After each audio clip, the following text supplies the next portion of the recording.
I'm joined now by Majority Leader Kevin McCarthy, a Republican from California. He was at that meeting at the White House, his first time on Outnumbered Overtime. Thank you, sir, for being here. Thanks for having my inaugural opportunity here. Absolutely. Let's talk first about where we are with regard to the bill that's coming later today. We're starting to get some dribs and drabs, but I know you say it fits into an overall view. But first, the Goodlatte bill and the other three that are expected to come out. Well, Chairman Goodlatte, Chairman of Judiciary, this is what he's been working on for quite some time. And remember, the Democrats have kind of drugged their feet thinking DACA just by itself to be able to pass. Well, if you do that, you're going to be right back at this problem next year as well. So you've got to have border security. We got to do something about chain migration when you look at the bomber just in New York a couple months ago. And then the lottery system of changing that into a merit system of how it's based. But the bill by Chairman Goodlatte goes much further, deals with sanctuary cities, which we passed off this floor.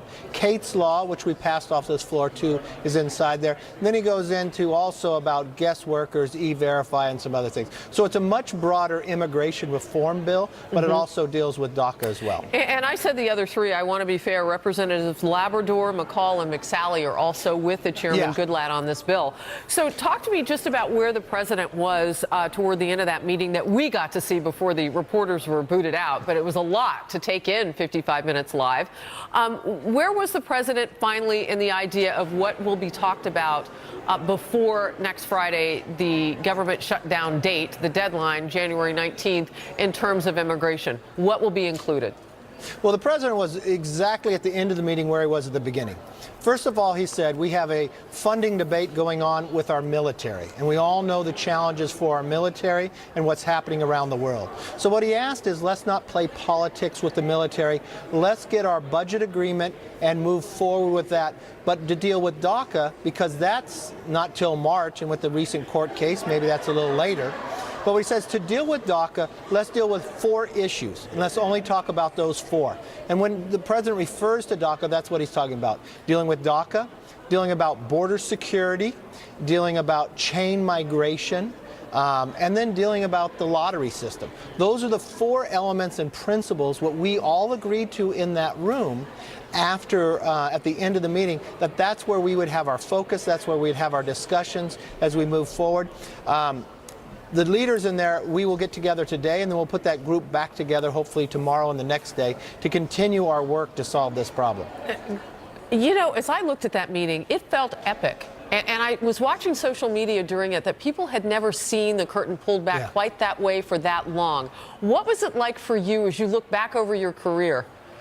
Well, you know, I've been in a lot of meetings, but never with the media right there. And normally what happens in a meeting like that, because the media wants to see what's happening, you bring them in for the beginning, which people say the spray, where they would take a picture, take a little video, the president would make a comment. But this is what's so unique about this president. He wanted to make sure on a fair basis, and this all started when I was at Camp David with him this week, and he was telling me how earlier last week he was with some Republican senators talking about DACA. They all agreed, but he said we can't solve that unless we bring Democrats in the room too. So give him a lot of credit. He brought both sides, both chambers, and he's trying to use that, what he's so good at the art of the deal, trying to get an agreement here. And then he let the media just see it so the American public, and to me, Okay, well, as sometimes can happen in live television, you'll get a satellite freeze, and unfortunately that has happened now with the Majority Leader Kevin McCarthy. We will bring him back as we can, but we certainly... Wait, we got him back? Look at you! Wow, technology. Now, I was explaining to the audience, sometimes the satellite will freeze. Has nothing to do generally with weather. It's just technology.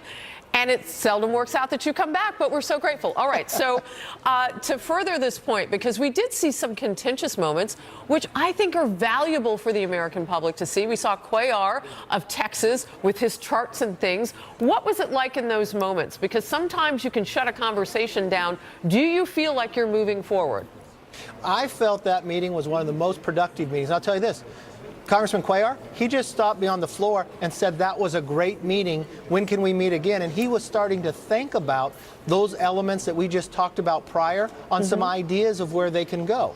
That is what the uniqueness of President Trump was able to do, and what the American public should see. people do have different philosophies. They should be able to freely express them and their ideas, but this building and our country is based upon compromise. And that's what you're going to see at the end of the day. There's going to have to be compromise on both sides, but you're going to have to stick to the rule of law, and you're going to have to find where the common ground is. I hear the optimism in your voice, and I know the American public, no matter where you are in politics, it's great to see people working together. You know, there's hope moving forward. I want to ask you about this, though. This is breaking. Representative Darrell Issa, also of your home state of California, has just announced that he is retiring. With that brings us to 46 representatives who are retiring or running for other office. 32 of them are Republicans. 3 senators are Republicans who are retiring.